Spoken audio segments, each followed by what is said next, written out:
శక్తి తైలాభిషేక ఆరాధన ప్రతి నెల 2వ శుక్రవారం సమయం ఉదయం 10 గంటల నుండి.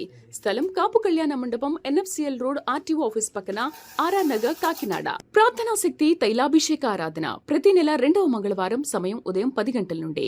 Shri convention hall, CR Reddy women's college, Vatluru, Eluru. ప్రార్థనా శక్తి తైలాభిషేక ఆరాధన ఏప్రిల్ 15 బుధవారం సమయం ఉదయం 10 గంటల నుండి. స్థలం A1 convention hall, old Guntur road, Ongole. ప్రార్థనా శక్తి తైలాభిషేక ఆరాధన ఏప్రిల్ 16 గురువారం సమయం ఉదయం 10 గంటల నుండి. స్థలం మాధవి కన్వెన్షన్ హాల్, రాయచోటి వెళ్లే రోడ్, RTO ఆఫీస్ ఎదురుగా, కడప. ప్రార్థనా శక్తి తైలాభిషేక ఆరాధన ఏప్రిల్ 17 శుక్రవారం సమయం ఉదయం 10 గంటల నుండి. స్థలం Shiva garden function hall, Mahanandi road, Nandyal. Yesayya నామములో మీకు వందనాలు తెలియపరుస్తూ ఉన్నాను. ప్రియులరా, ఈ దినము కొరకు దేవుడు సిద్ధపరిచిన వాగ్దానాన్ని మనం స్వాధీనపరచుకుందాం. పరిశుద్ధ గ్రంథంలో నుండి ఇర్మియా గ్రంథము 31వ అధ్యాయము 12వ వచనం ద్వారా ప్రభు మిమ్మల్ని దర్శిస్తూ ఉన్నారు. ఇర్మియా గ్రంథము 31వ అధ్యాయము 12వ వచనం నేను చదువుతున్నాను. మీరు కూడా వాక్యం నాతో కలిసి ధ్యానిస్తారని తెలియపరుస్తూ ఉన్నాను. ఈ 12వ వచనంలో 5వ లైన్ అండర్లైన్ చేసుకోండి. వారికి ఎన్నటికి కృషింపక నీళ్లు పారు తోట వలె ఉందురు. వారికి ఎన్నటికి కృషింపక నీళ్లు పారు తోట వలె ఉందురు. దేవునికి మహిమ కలుగును గాక. ఎంత మంచి వాక్యం చూడండి. వారికి ఎన్నటికి కృషింపక నీళ్లు పారు తోట వలె ఉందురు. నీ సమస్య దేవుడు చూశారు. నీ సమస్యని ప్రభు చూచి మాట్లాడుతున్న మాట ఏంటంటే, నువ్వు కృషించిపోతున్నావు కదా, తోట ఎండిపోతే ఎలా ఉంటుందో, అన్నీ డ్రై అయిపోయినాయి. ఆదాయం లేదు, సరైన పని లేదు, ఇన్కమ్ లేదు, వ్యవసాయం చూస్తే అలాగుంది, చెరువులు చూస్తే ఎలాగైపోయింది, పిల్లలు బ్రతుకు ఎలాగైపోయింది, వారి చదువులు అలాగైపోయింది, కాపురం ఎలాగుంది, అలాగుంది. రకరకాల సమస్యలతో కృషించిపోతున్న నీతో దేవుడు మాట్లాడుతున్నాడు. భయపడద్దు.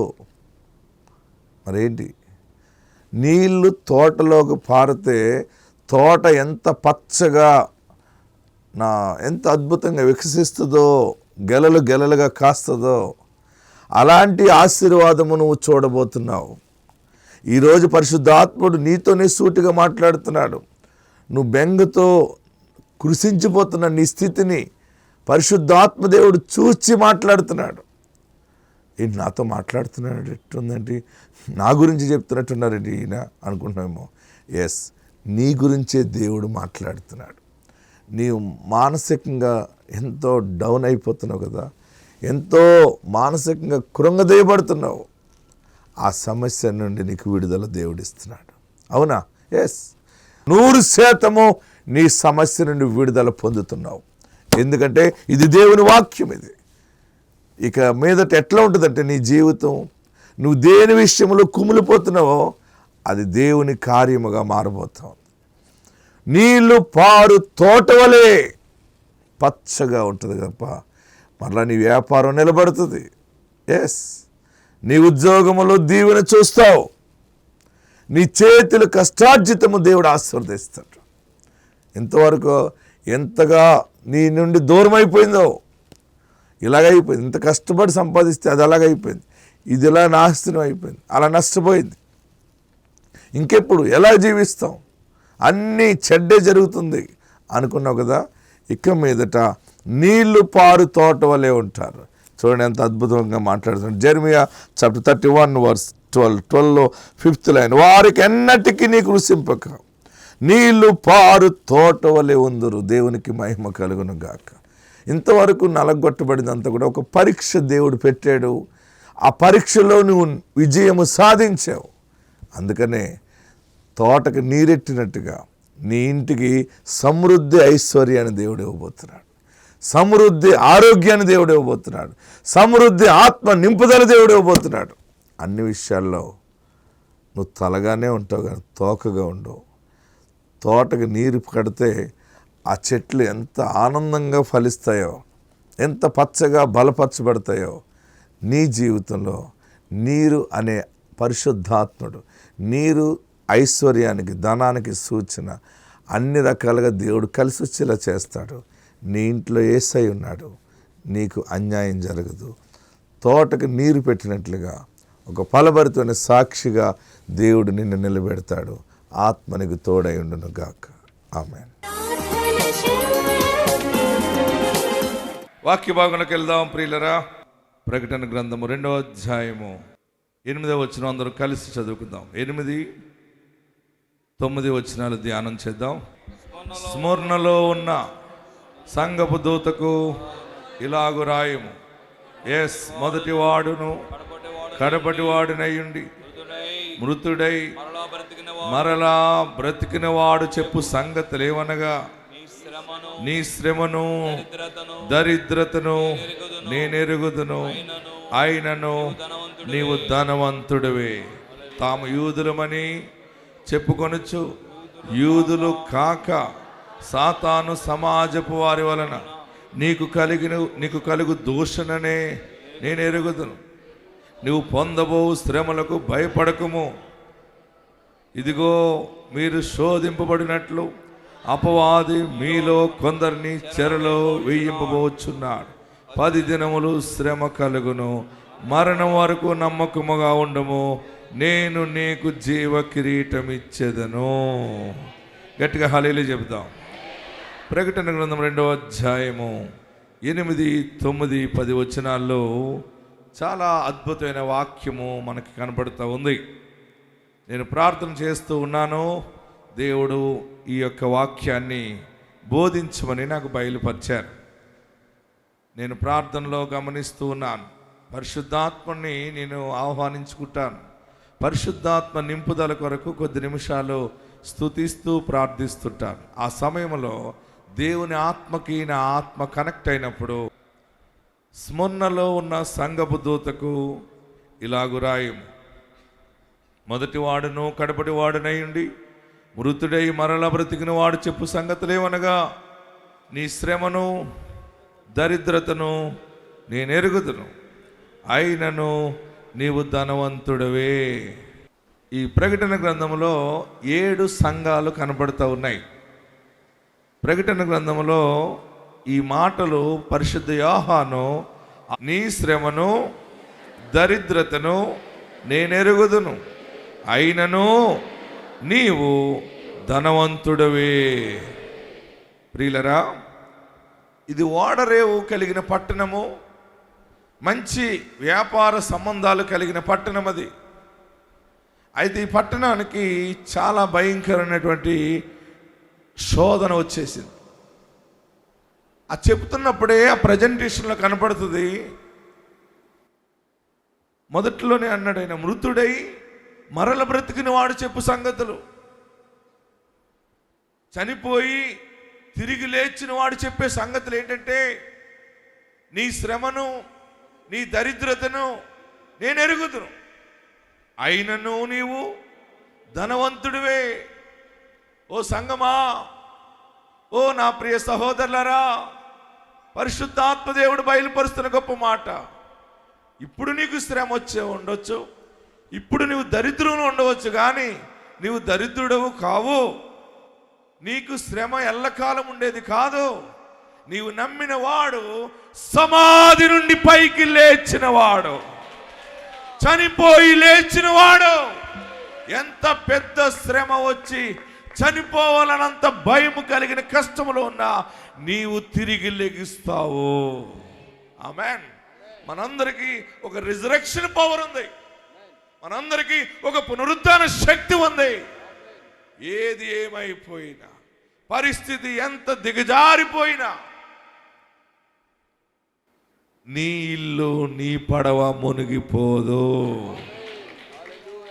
ప్రియులరా, ఈ సంఘం మనకి వచ్చిన కష్టాలు 5 రకాల కష్టాలు వచ్చినాయి.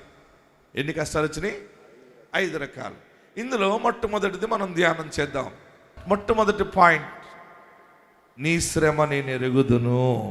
రాసుకోండి. ఏంటి శ్రమ? ధ్యానం చేద్దామా? మొదటగా స్మరణ సంఘానికి ఉన్నటువంటి సమస్య ఏంటి? ఏంటి ఆ శ్రమ? నాకు తెలుసు నీ శ్రమ. నీ శ్రమ ఏంటో నాకు తెలుసు అన్నాడు. ఏంటంటే, ఒక గింజ తిరగటి రాళ్ళ మధ్య ఎలా నలుగుతుందో అలాంటి నలుగుడు అనే శ్రమ ఈ సంఘానికి ఉంది. బైబిల్ పరిశోధన చేసిన పెద్ద పెద్దవారు, ఆ పట్టణం గురించి తెలుసుకున్న వారు రాసిన విషయాలన్నీ చూస్తే అక్కడ కనబడుతుంది వారి శ్రమ నలుగుడు అనమాట. ఏంటండి? నలుగుడు. కొన్ని సమయాల్లో భార్య భర్తలు నలిగిపోతుంటారు కొన్ని విషయాలు. కొన్ని సమయాల్లో తల్లిదండ్రులు నలిగిపోతుంటారు.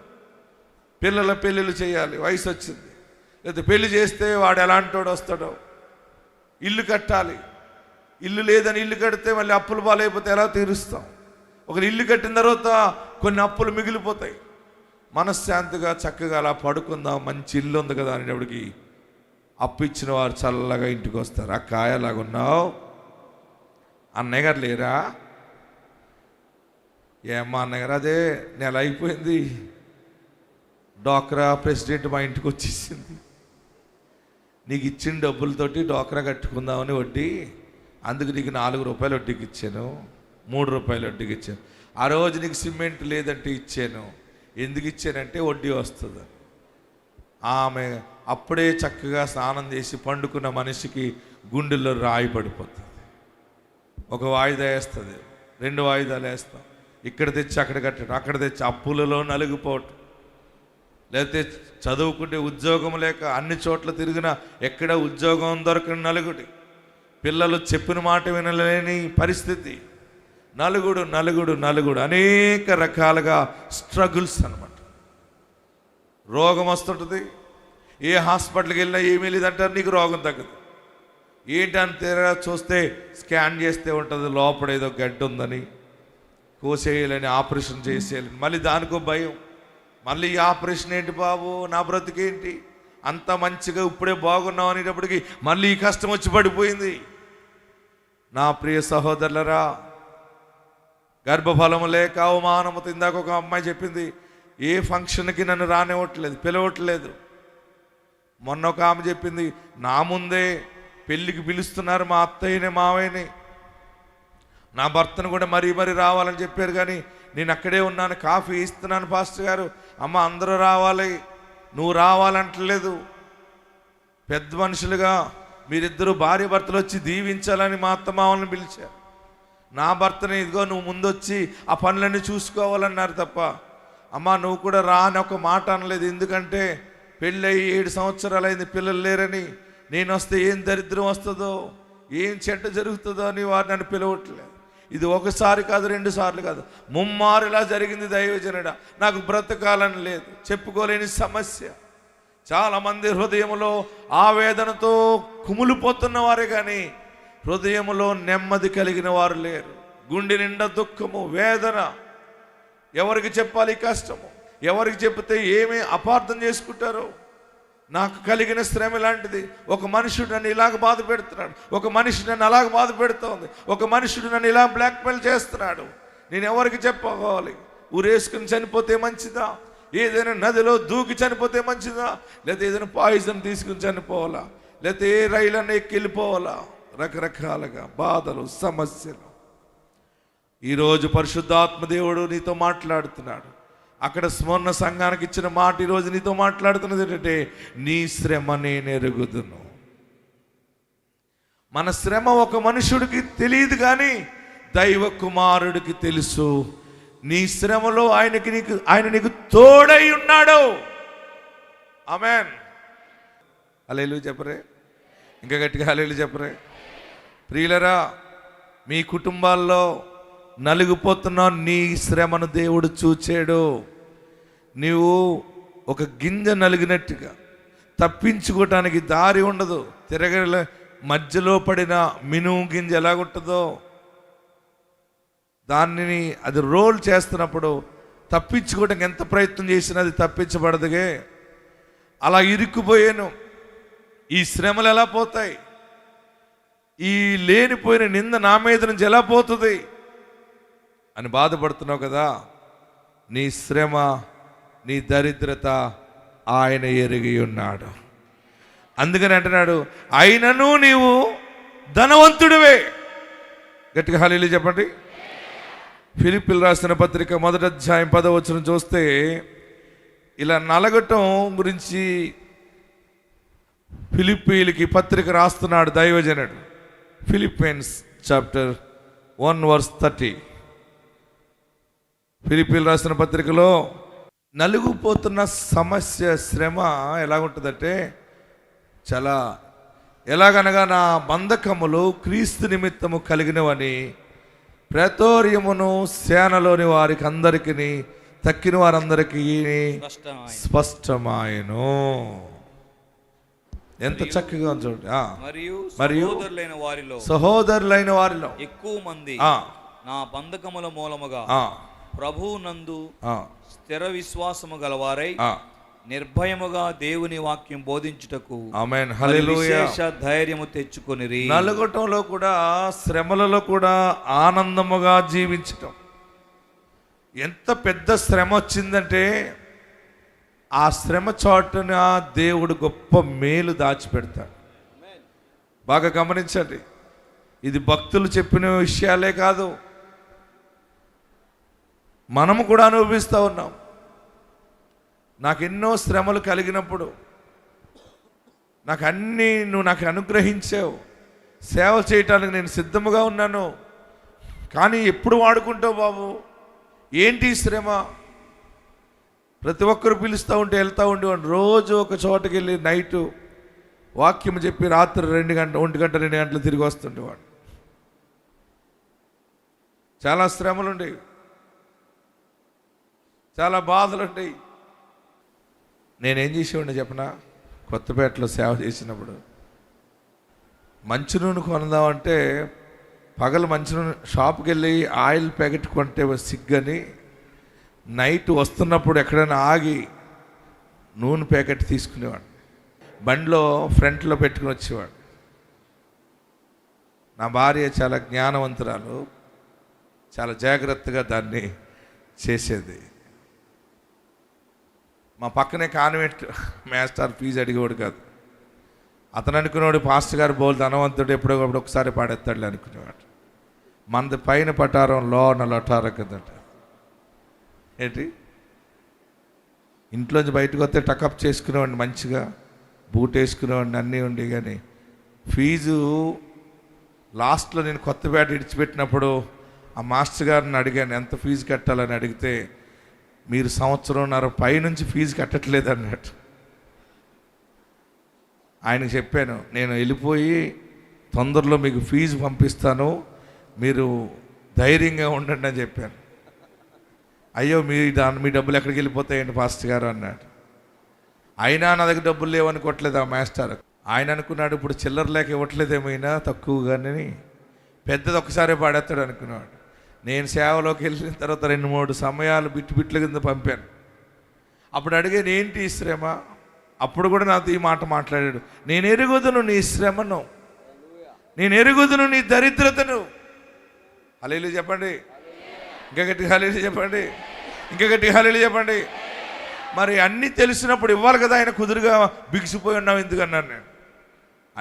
నాకు అన్నీ తెలుసు అంటున్నాడు, ఇవ్వాలి కదా. ఆయన ఇచ్చే సమయము నీళ్ళు ద్రాక్షరసముగా ఉంటుంది. ఆమేన్ హల్లెలూయా, గట్టిగా హల్లెలూయా చెప్పండి, ఇంకా గట్టిగా హల్లెలూయా చెప్పండి. నేను మొన్న అనేక మందికి పాస్టర్లకి మంచి సన్ఫ్లవర్ నూనె ప్యాకెట్లు తెచ్చి కేజీ 2 కేజీలు బెల్లం, బియ్యం, గోధుమ పిండి అన్నీ మొన్న ఒక్కొక్క సేవకుడికి దగ్గరగా 1,200 రూపాయలు 1,000 రూపాయలు వాల్యుబుల్ చేసే ఆ కిట్ తయారు చేసి, కిరాణా కిట్ అంతా మొన్న లాక్డౌన్ టైంలో పాస్టర్లందరికీ పిలిచి క్వాలిటీ ఐటమ్ తీసుకుని అందరికీ పంచిపెట్టాను. దగ్గరగా ఒక 300-400 మందికి ఈ పరిసర ప్రాంతంలో 2 మార్లు పంచిపెట్టడం జరిగింది. అప్పుడు నేను అనుకున్నాను, ఆ రోజు నా శ్రమ నాకే ఒక ప్యాకెట్ దిక్కులేదు, ఈరోజు నేను అనేకమైన ప్యాకెట్లు కిరాణా అంతా కూడా నేను పంచిపెడుతున్నాను ఉచితంగా. మొన్న విజయవాడలో చాలామంది మునిగిపోయిన వారికి పంచిపెట్టాను, చాలామందికి ఆధారం లేని వాళ్ళకి ఎన్నో సహాయాలు చేస్తుంటే అప్పుడు అనుకున్నాను, ఆనాడు నా శ్రమను నువ్వు చూసావు, ఈనాడు అనేక మందికి పెట్టువానిగా చేసేవా బాబు అని దేవుని స్తుతించాను. కొన్ని సమయాల్లో మన కష్టాలు బాధలు మనం తరుముతూ ఉంటాయి. అయినా మన విశ్వాసములో మనము రిచ్గానే ఉండాలి, మన విశ్వాసములో ఉన్నతముగానే ఉండాలి, కానీ దిగజారిపోకూడదు. స్మరణ సంఘము నలిగిపోతూ ఉంది, భయంకరమైనటువంటి శ్రమలు. రెండవది ఏంటంటే అక్కడ సంఘానికి ఉన్నది దరిద్రము. ఏంటది? దరిద్రం. యోసేపు కూడా 13 సంవత్సరాలు ఐగుప్తులో భయంకరంగా నలిగిపోయాడు.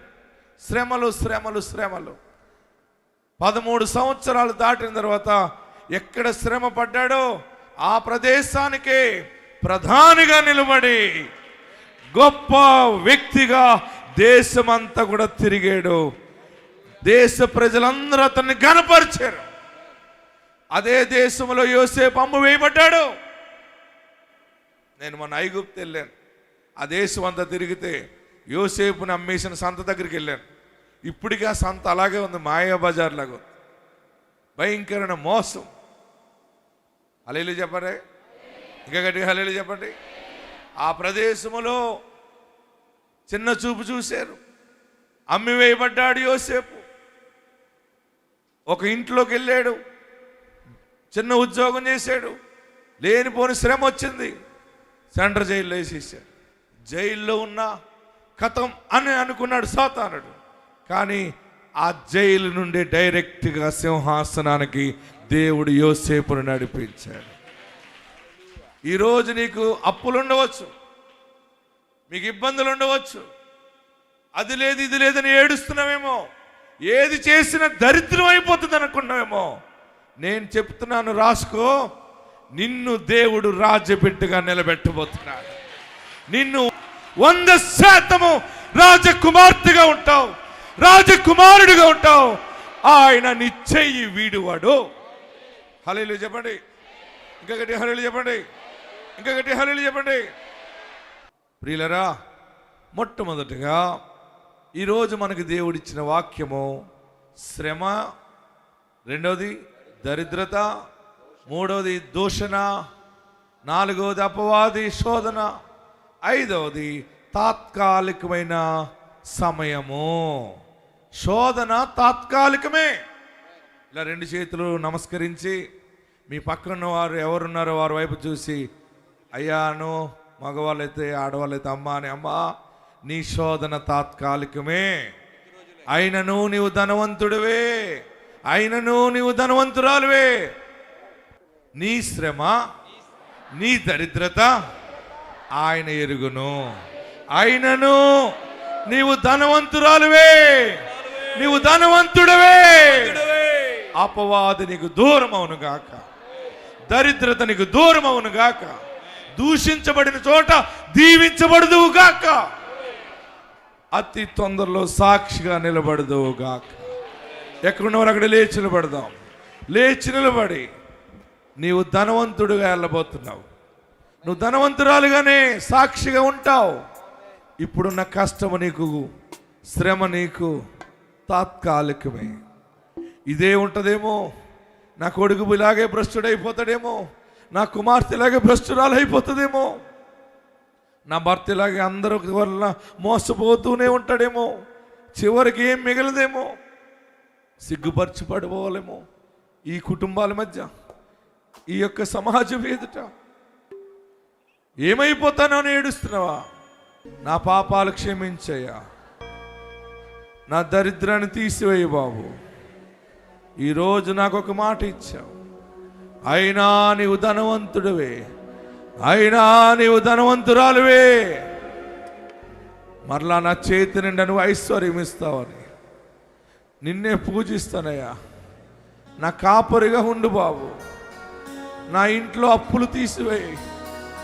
అప్పుల వల్ల నలిగిపోతున్నాను, ఆర్థికంగా కుమిలిపోతున్నాను, నాకెవరు లేరయ్యా.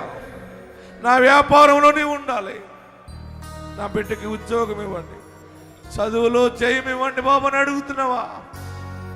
నా ఈ జీవితాన్ని తిరిగి కట్టువండి, పునర్నిర్మాణము చేయి బాబు అని అడుగుతున్నావా?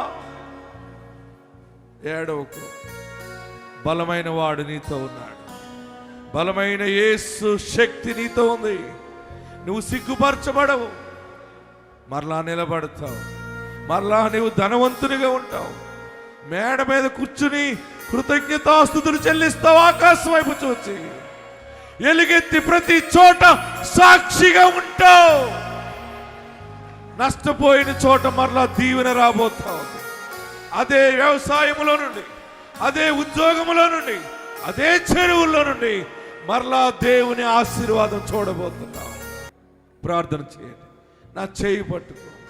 నా ఇంటికి రక్షకుడుగా ఉండాలి, నాకు యజమానుడిగా ఉండాలి. హల్లెలూయా, హల్లెలూయా, హల్లెలూయా. నీ వెలుగు అనుగ్రహించండి, అందరినీ ఆశీర్వదించండి. యేసు నామములో అడుగుచున్నాము తండ్రి, ఆమేన్.